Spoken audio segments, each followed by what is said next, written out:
આટલી બધી વ્યસ્તતા વચ્ચે પણ તેઓનો પરિવાર મતદાન પ્રત્યે જાગૃત છે.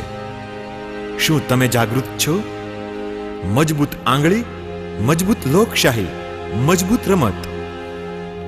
લોકશાહી અને રમતગમત, સફળતા આંગળીઓના ટેરવે. We have registered as voters. Did you? મતદાનને ફરજ નહીં પણ ઉત્સવ બનાવીએ.